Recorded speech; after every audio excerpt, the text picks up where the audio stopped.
മരക്കുനിയിൽ ആടിനെ കടുവ കൊന്നു. പ്രദേശത്ത് തിരച്ചിൽ ഊർജിതമാക്കി വനം വകുപ്പ് അധികൃതർ. കടുവയെ മയക്കുവെടി വെച്ച് പിടികൂടാനുള്ള ശ്രമത്തിലാണ് വനപാലകർ. പ്രദേശത്ത് വനം വകുപ്പ് അധികൃതർ കൂട് സ്ഥാപിച്ചു. വയനാട് അമരക്കുനി മേഖലയിലെ സ്കൂളുകൾക്ക് അവധി പ്രഖ്യാപിച്ചിട്ടുണ്ട്.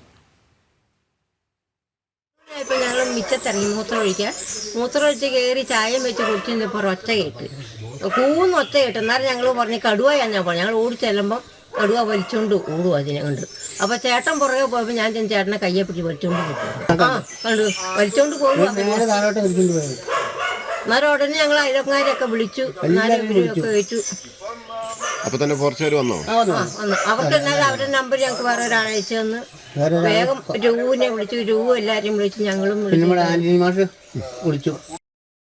കൂടുതൽ വിവരങ്ങളുമായി അർജുൻ PS ചേരുന്നു. അർജുൻ, അമരക്കുനിയിൽ ആശങ്ക വർദ്ധിപ്പിച്ചുകൊണ്ട് കടുവയുടെ ആക്രമണം തുടരുകയാണ്. ഒരു ഭാഗത്ത് കടുവയെ പിടികൂടാനുള്ള ശ്രമത്തിൽ വനപാലകർ മുഴുകുമ്പോൾ മറുഭാഗത്ത് കടുവയെ കണ്ടെത്താൻ കഴിയുന്നില്ല എന്നുള്ളൊരു അനിശ്ചിതാവസ്ഥ കൂടി നിലനിൽക്കുന്നുണ്ട്.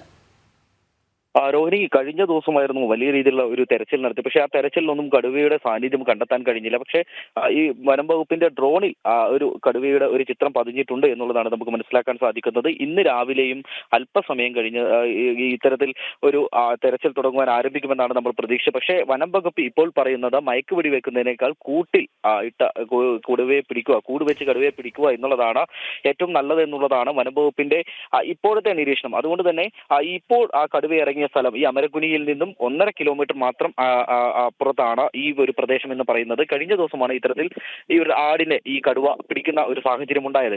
അതുകൊണ്ട് തന്നെ ഇന്ന് ആ ഒരു പ്രദേശത്തും കൂട് സ്ഥാപിച്ചിട്ടുണ്ട്. സ്വാഭാവികമായിട്ടും അവശനായ കടുവയാണ്. അതുകൊണ്ട് തന്നെ മയക്കുവെടി വെക്കുന്നതുമായി ബന്ധപ്പെട്ട് ചെറിയ ആശങ്ക വനം വകുപ്പിനുണ്ട്. അതുകൊണ്ട് തന്നെ കൂട് വെച്ച് തന്നെ കടുവയെ പിടികൂടാം എന്നുള്ളതാണ് വനം വകുപ്പിന്റെ ഒരു നിരീക്ഷണം. അത്തരത്തിലായിരിക്കും ഇന്ന് തെരച്ചിൽ നടക്കുക. സ്വാഭാവികമായിട്ടും കടുവ തൊട്ടപ്പുറത്ത് തന്നെ വനപ്രദേശമായതുകൊണ്ട് തന്നെ കടുവ ആ വനപ്രദേശത്തേക്ക് പോകാനുള്ള ഒരു സാധ്യതയുമുണ്ട്. അങ്ങനെയെങ്കിൽ കടുവയെ കണ്ടെത്തുക എന്ന് പറയുന്നത് വലിയ ശ്രമകരമായിട്ടുള്ള കാര്യമായിരിക്കും.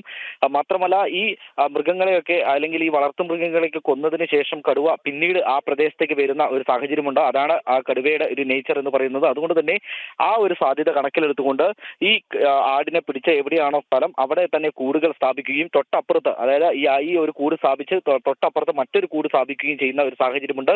ഇന്നും കുങ്കിയാനേനെ ഉപയോഗിച്ച് തെരച്ചിൽ നടത്തുമെന്നാണ് നമുക്ക് മനസ്സിലാക്കാൻ സാധിക്കുന്നത്. കഴിഞ്ഞ ദിവസം നമ്മൾ പറഞ്ഞ പോലെ കോന്നി സുരേന്ദ്രൻ, അതുപോലെ തന്നെ വിക്രം എന്നീ കുങ്കിയാനകളാണ് കഴിഞ്ഞ ദിവസം ഈ പ്രദേശത്ത് തെരച്ചിൽ നടത്തിയത്. ഇന്നും ഈ കുങ്കിയാനകളെ വെച്ചായിരിക്കും തെരച്ചിൽ നടത്തുക എന്നുള്ളതാണ് നമുക്ക് അറിയാൻ കഴിയുന്നത്. എന്തിനാൽ തന്നെയും കൂടുതൽ ഫോറസ്റ്റുകാർ ഇന്ന് ഈ പ്രദേശത്തേക്ക് എത്തിച്ചേരുമെന്നാണ് നമുക്ക് മനസ്സിലാക്കാൻ സാധിക്കുന്നത്. രോഹിണി. ശരി, അർജുൻ PS ആണ് വിവരങ്ങൾ നൽകിയത്.